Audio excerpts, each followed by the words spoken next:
ರಕ್ಷಣೆ ಬಗ್ಗೆ ಮಾತನಾಡ್ತಾ ಇದ್ದಾರೆ. ರೆಂಬಲ್ ಆಗ್ರೋ ಅಂದ್ಬಿಟ್ಟು ಒಂದು ಕಂಪನಿ ಇದೆ, ಯಾರ್ದು ಗೊತ್ತಾ ಸರ್ ಅದು? ರೆಂಬಲ್ ಆಗ್ರೋ ಅಂದ್ಬಿಟ್ಟು ಕರ್ನಾಟಕದ ಬಗ್ಗೆ ಒಂದು ಬೀಫ್ ಎಕ್ಸ್ಪೋರ್ಟ್ ಕಂಪನಿ ಇದೆ. ಈಗ ಸಭಾಧ್ಯಕ್ಷರೇ, ಅಂದ್ರೆ ತಾವು ಎದ್ದಿದ್ದೀರಾ ಅಂದ್ರೆ ತಮ್ಗೆ ಗೊತ್ತಿದೆ ಅಂತ ಅರ್ಥ. ಏನ್ ನಮ್ಗೇನ್ ಗೊತ್ತಿಲ್ಲ. ಕರ್ನಾಟಕದ ಏನಾರು ಇದ್ರೆ ನೀವಿದ್ರೆ ಸರ್ಕಾರ ಕ್ರಮ ವಹಿಸಿ ಅಂತ ಕೇಳ್ಕೊತೀವಿ ಸರ್. ಈಗ ಸನ್ಮಾನ್ಯ ಪ್ರಿಯಾಂಕ್ ಖರ್ಗೆ ಅವರು ಯಾಕೆ ಎದ್ದೆ ಅಂದ್ರೆ, ಕರ್ನಾಟಕ ರಾಜ್ಯದಲ್ಲಿ ಯಾಕೆ ಎದ್ದೆ ಅಂದ್ರೆ ಮಹಾರಾಷ್ಟ್ರದು ಇವರು ಎಲ್ಲ ಪರಿಹಾರದ ಬಗ್ಗೆ ವಿಷಯಾಂತರವನ್ನ ಮಾಡ್ಲಿಕ್ಕೆ ಪ್ರಯತ್ನ ಮಾಡ್ತಾರೆ. ಸನ್ಮಾನ್ಯ ಸದಸ್ಯರು ಎಷ್ಟು ಹೆಕ್ಟೇರ್ ಲಾಸ್ ಆಗಿದೆ, ಸರ್ಕಾರದ ಗಮನವನ್ನು ಸೆಳೆದು ಎಷ್ಟು ಹೆಕ್ಟೇರ್ ಲಾಸ್ ಆಗಿದೆ ಸರ್ಕಾರ ವ್ಯಂಗ್ಯವಾಗಿ ರಾಜಕಾರಣ ಉತ್ತರ ಕೊಡುವಂತ ಬೇಕಿಲ್ಲ, ವ್ಯಂಗ್ಯವಾಗಿ ಉತ್ತರ ಕೊಡೋದು ಬೇಕಿಲ್ಲ. ಒಂದು ಸರ್ಕಾರ ಜವಾಬ್ದಾರಿಯುತವಾಗಿ ನಡ್ಕೊಳ್ಬೇಕು, ಸರ್ಕಾರ ಜವಾಬ್ದಾರಿಯುತವಾಗಿ ಕ್ರಮವನ್ನು ವಹಿಸಬೇಕು ಕಾನೂನು ಪ್ರಕಾರ ಅಂತ ಅವ್ರು ಹೇಳ್ತಾ ಇದ್ದಾರೆ. ಅದನ್ನ ಬಿಟ್ಟು ಕಾನೂನು ಯಾಕೆ ಹೇಳ್ತಾ ಇದ್ದೀರಾ ಸರ್? ಯಾಕೆ ಇನ್ನೇ ಕೂತಿದ್ದೀವಿ ಸದನದಲ್ಲಿ? ನಾನು ಸರ್ಕಾರಕ್ಕಂತೂ ಸೂಕ್ಷ್ಮತೆ ಇಲ್ಲ, ಕಾಂಗ್ರೆಸ್ನವರಿಗೆ ಸೂಕ್ಷ್ಮತೆಯನ್ನ ಕಳ್ಕೊಂಡಿದ್ದೀರಾ. ನಿಮಗೆ ಅದರಲ್ಲೂ ವ್ಯಂಗ್ಯ ಏನ್ ಹೇಳಿ ಒಂದ್ ಪ್ರಶ್ನೆ ಕೇಳ್ತಾ ಇದ್ರ. ಈಗ ನೀವು ಸರ್ಕಾರ ಮಂತ್ರಿಗಳಾಗಿರೋ ಸುಮ್ನೆ ಕೂತಿದ್ದೀರಾ, ಸದಸ್ಯರು ಮಾತಾಡ್ತಿರೋದಕ್ಕೆ ಸುಮ್ನೆ ಕೂತ್ಕೊಬಿಡಿ, ಕ್ರಮ ವಹಿಸಿ ಅಂತ ಹೇಳ್ತಿರೋದು. ನೀವು ಕ್ರಮ ವಹಿಸಿ ಮಾತಾಡ್ತಾರೆ ಎಲ್ಲ ಹೇಳ್ತಾ ಇದಾರೆ ಅಂತ ಹೇಳಿ ಯಾವ ಮಾತಾಡ್ಲಿಕ್ಕೆ ಅವಕಾಶ ಕೊಡಿ.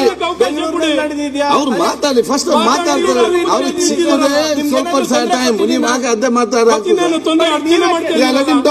ಒಂದೇ ಒಂದು ಪ್ರಶ್ನೆ, ಸರ್ಕಾರವಾಗಿ ಕ್ರಮ ವಹಿಸಿ. ಯಾರ್ದು ಅವ್ರು ಗೊತ್ತಿಲ್ಲ ಅಂತ ಹೇಳ್ತಾರಲ್ಲ, ಇವ್ರಿಗೆ ಗೊತ್ತಿದ್ದಾರೆ. ಸರ್ಕಾರ ಇವ್ರು ಇಟ್ಕೊಂಡು ನನಗೆ ಗೊತ್ತಿದೆ ಅಂತ. ಏನ್ ನನ್ಗೆ ಗೊತ್ತಿರೋದು? ಸರ್ಕಾರ ಕ್ರಮ ವಹಿಸಕ್ಕೆ ಯಾಕೆ ಎದ್ದಿದ್ದೀರಾ? ಯಾಕೆ ಎದ್ದಿದ್ದೀನಿ? ನೀವು ಮಾತಾಡಿ ಆಡಿನ ಮಾತಿಗೆ ಏನಿಗೆ ನೀವೇನ್ ಹೇಳಿದ್ರೆ ಈ ಕಂಪನಿ ಗೊತ್ತಾ, ಆ ಕಂಪನಿ ಗೊತ್ತಾ, ಅವ್ರಿಗೆ ಗೊತ್ತಿದ್ರೆ ನಿಮ್ನ ಯಾಕ್ರಿ ಕೇಳ್ತಾರೆ? ತಪ್ಪೇನಿದೆ? ನೀವು ಕ್ರಮ ವಹಿಸಿ ಅಂತ ಒತ್ತಾಯ ಮಾಡಿದ್ರೆ ನಿಮ್ ತಪ್ಪೇನಿದೆ ಅಂದ್ರೆ ಕ್ರಮ ವಹಿಸಿ ಅಂತ ಯಾರಿಗೆ ಹೇಳ್ತಾ ಇದ್ದೀರಾ ಸರ್? ನೀವು ಯಾರಿಗೆ ಹೇಳ್ತಾ ಇದ್ದೀರಾ? ಕ್ರಮ ವಹಿಸಬೇಕಾದ್ರೆ ಸರ್ಕಾರ ನೀವು ಸರ್ಕಾರ ಕ್ರಮ ವಹಿಸ್ತಾ ಇಲ್ಲ. ನಿಮ್ಗೆ ಇನ್ಫೀರಿಯಾರಿಟಿ ಕಾಂಪ್ಲೆಕ್ಸ್ ನಮ್ಗೆ ನಿಮಗಿರ್ಬೋದು, ನನಗಿಲ್ಲ. ನನಗೆ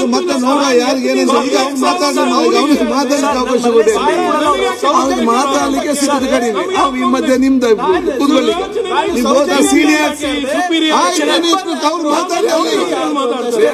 ಪ್ರಿಯಾಂಕ್ ಅವರೇ, ಅವರು ಏನೋ ಒಂದು ಕಳಕಳಿಯಿಂದ ತಮ್ಮ ಭಾವನೆ ವ್ಯಕ್ತಪಡಿಸ್ತಾರೆ.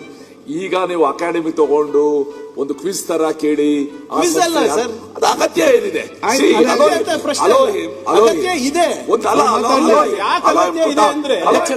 ನೋಡಿ, ಸದನಕ್ಕೆ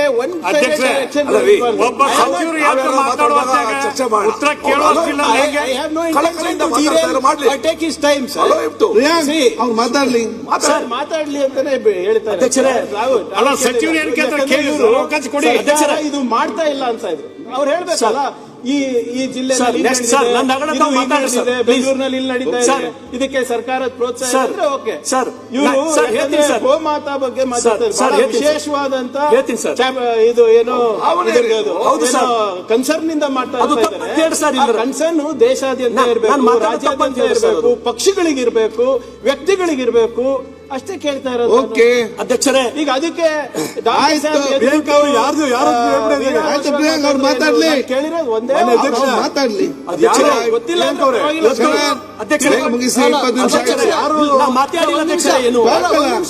ಸದಸ್ಯರು ಪಾಪ ಗೋರಕ್ಷಣೆ ಬಗ್ಗೆ ಹೇಳ್ತಾ ಇದ್ರು. ವಾಸ್ತವಾಂಶ ಸ್ವಲ್ಪ ಅರ್ಥ ಮಾಡ್ಕೋಬೇಕು. ನನ್ನ ಕ್ಷೇತ್ರದಲ್ಲಿ ಮೊನ್ನೆ ಒಂದು ಹೈನೋದ್ಯಮದಲ್ಲಿ ಇರ್ತಕ್ಕಂಥವ್ರಿಗೆ ಆ ಕಷ್ಟ ಏನು, ಅದ್ರ ನೋವೇನು ಅಂತಕ್ಕಂಥದ್ದು ಗೊತ್ತಾಗುತ್ತೆ. ಮೊನ್ನೆ ಅಲ್ಲಿ ಯಾರೋ ಗೋವುಗಳು ತಗೊಂಡು ಹೋಗ್ತಾ ಇದ್ರು ಅಂತ ಹೇಳಿ ವಿಡಿಯೋ ಮಾಡ್ಕೊಂಡು ಹೋಗಿ ಅವ್ರನ್ನ ಹಿಡಿದು ಪೊಲೀಸಿಗೆ ಕೊಟ್ಟರು. ನಮ್ಮಲ್ಲಿ ಒಂದು ದೊಡ್ಡ ಸಂತೆ ಇದೆ, ಪ್ರತಿ ವಾರ ಅಲ್ಲಿ ಒಂದು ಏನು ಹಾಲು ಕೊಡ್ತಕ್ಕಂಥ ಹಸುಗಳು ಅಥವಾ ಬೇರೆ ಇದಕ್ಕೆ ಹೋಗ್ತಕ್ಕಂಥದ್ದಕ್ಕೆ ಹೋಗುವಂಥ ಹಸುಗಳಲ್ಲಿ ಮಾರಾಟಕ್ಕೆ ಬರ್ತಾರೆ. ನೀವು ಅಲ್ಲಿ ಏನಾಗಿದೆ, ನಮ್ಮ ಭಾಗದಲ್ಲಿ ಹೈನೋದ್ಯಮ ಮಾಡ್ತಕ್ಕಂಥವ್ರಿಗೆ ಗಂಡು ಕರು ಹುಟ್ಟಿದಾಗ 2 ದಿವಸದ ಮೇಲೆ ಇಟ್ಕೊಳಲ್ಲ. ಇಲ್ಲಿ ಎಲ್ಲ ಯಾರು 99% ಎಲ್ಲ ರೈತರೇ, ಯಾರು 2 ದಿವಸದ ಮೇಲೆ ಇಟ್ಕೊಳಲ್ಲ.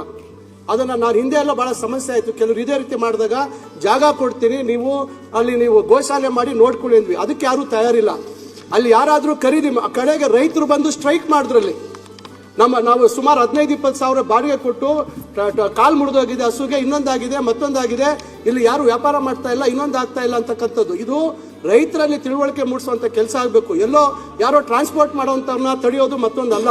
ಮೂಲ ಸಮಸ್ಯೆ ಎಲ್ಲಿದೆ, ಅದಕ್ಕೆ ಏನ್ ಪರಿಹಾರ ಹುಡುಕಬೇಕು, ಆ ನಿಟ್ಟಿನಲ್ಲಿ ನಾವೆಲ್ಲರೂ ಚಿಂತನೆ ಮಾಡಬೇಕು. ಸುಮ್ಮನೆ ನಾವು ಗೋರಕ್ಷಣೆ ಅಂತ ಹೇಳಿ ಈ ರೀತಿ ಮಾರಲ್ ಪಾಲಿಸಿಂಗ್ ಮಾಡುವಂತದ್ದು ಒಳ್ಳೇದಲ್ಲ. ವಸ್ತುಸ್ಥಿತಿ ಏನು, ಯಾಕೆ ರೈತರು ಮಾಡ್ತಾ ಇದ್ದಾರೆ, ಯಾರು ಅವರು ರೈತರು? ಆಯ್ತು ಮಂತ್ರಿ, ಅವ್ರು ಮಾತಾಡ್ಲಿ, ಒಪಿನಿಯನ್ ಒಪಿನಿಯನ್ ಅಲ್ಲ, ವಸ್ತುಸ್ಥಿತಿ ಇದು. ಆಯ್ತು, ಡೆಫಿನಿಷನ್ ಏನ್ ಮಾಡ್ಬೇಕು ಹೇಳಿ. ಈ ಸರ್ಕಾರ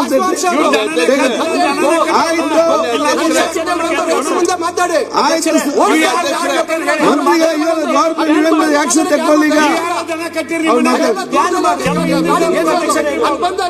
ಈಗ ಮಾತಾಡ್ಲಿ. ಚರ್ಚೆನೆ ಮಾಡಬಾರ್ದು ಅಧ್ಯಕ್ಷರೇ. ಮೊನ್ನೆ ಅಧ್ಯಕ್ಷರೇ ಚರ್ಚೆನೆ ಮಾಡಬಾರ್ದು. ಚರ್ಚೆ ಮಾಡಿ ಸರ್. ಹಾಸ್ಯಾಸ್ಪದ ಏನಂದ್ರೆ ಹಿಂದಿನ ಸರ್ಕಾರದಲ್ಲಿ ಒಂದು ಗೌ ದತ್ತು ಯೋಜನೆ ಅಂತ ಪ್ರಾರಂಭ ಮಾಡಿದ್ರು ಅಧ್ಯಕ್ಷರೇ. ಆದ್ರೆ ಅವಾಗಿನ ಸಚಿವರು ನಮ್ಮ ಬೀದರ್ದವರೇ ಇದ್ರು, ಪ್ರಭು ಚವ್ಹಾಣ್ ಅವ್ರು ಇರಲಿಲ್ಲ. ಅವ್ರು ಒಂದು 11 ಗೋಗಳನ್ನ ಅವ್ರು ದತ್ತು ತಗೊಂಡ್ರು. ನಂಗೆ ನೆನಪಿರೋ ಹಾಗೆ ಬಸವರಾಜ ಬೊಮ್ಮಾಯಿ ಸಾಹೇಬರು ಒಂದು 5-6 ಏನೋ ದತ್ತು ತಗೊಂಡ್ರು. ಅದು ಹೊರತುಪಡಿಸಿ ಯಾವ ಬಿಜೆಪಿ MLA ದತ್ತು ತಗೊಂಡಿಲ್ಲ. ಇದು ಎಲ್ಲರೂ ಇದ್ರು ಇಲ್ಲೇ ಸದನದಲ್ಲಿ. CC ಪಾಟೀಲ್ ಸಾಹೇಬ್ರು ಹಿಂದಿನ ಸದನದಲ್ಲಿ ಇದ್ರು, ಸುರೇಶ್ ಕುಮಾರ್ ಸಾಹೇಬ್ರು ಇದ್ರು, ಬಹಳಷ್ಟು ಜನ ಇದ್ರು. ಯಾರು ಕೂಡ ಗೋದತ್ ಯೋಜನೆಯಲ್ಲಿ ಗೋಮಾತವನ್ನ ತಗೊಂಡಿಲ್ಲ. ನಮಗೆ ಶಿಕ್ಷೆ ಸರ್ಕಾರ ಅದು 3 ಡಿಜಿಟ್ ಆಗೇ ಇಲ್ಲ ನನ್ನ ಪ್ರಕಾರ. ಅದಕ್ಕೆ ಪ್ರಭು ಚವ್ಹಾಣ್ ಸಾಹೇಬ್ರು ಬಂದು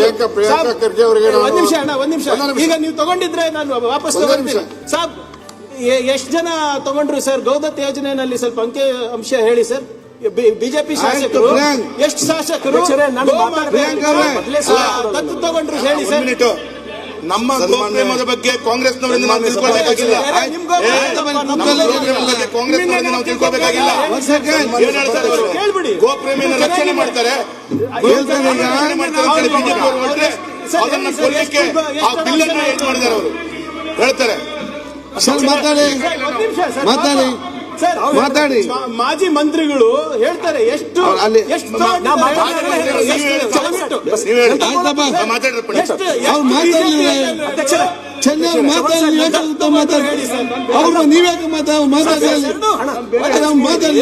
ಪ್ಲೀಸ್.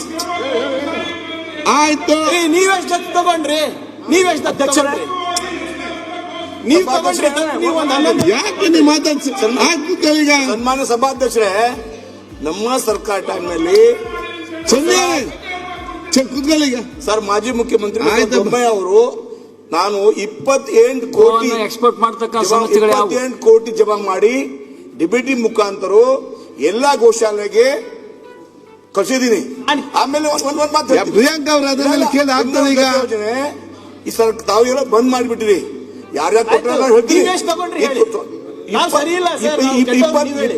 ಕೋಟಿ ಜಮಾ ಮಾಡಿದ್ವಿ. 28 ಕೋಟಿ ಎಷ್ಟು ಇವತ್ತು ನಯಾ ಪೈಸಾ ಇಲ್ಲ. ದತ್ತು ತಗೊಂಡ್ರಿ ಹೇಳಿ. ಇವತ್ತು ನಯಾ ಪೈಸಾ ಇಲ್ಲ. ಅಲ್ಲ ಈಗ ಮತ್ತೆ ಚರ್ಚೆ ಮಾತಾಡಿ.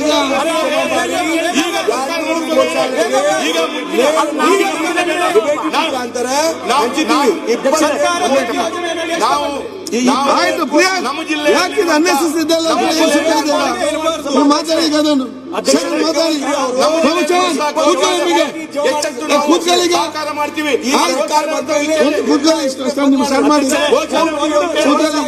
ಆಯ್ತು ಮಾತಾಡ್ಲಿ. ಮಾತಾಡ್ಲಿ ಪ್ರಭು ಚವ್ಹಾಣ್ ನೀವು ದತ್ತು ಯೋಜನೆಯಲ್ಲಿ ಎಷ್ಟು ನೀವು ಮಾತಾಡಿ. ನೀವು ಮಾತಾಡಿ. ನೀವು ಮಾತಾಡಿ. ಪ್ರಪಂಚ ಕೂತ್ಕೊಳ್ಳಿ. ಯಾಕೆ ಅನ್ನೆಸೆಸರಿ ಮಾತಾಡ್ತೀರಿ ನೀವು? ಮಾತಾಡಿ. ಸರ್ಕಾರಿ ಯೋಜನೆಯಲ್ಲಿ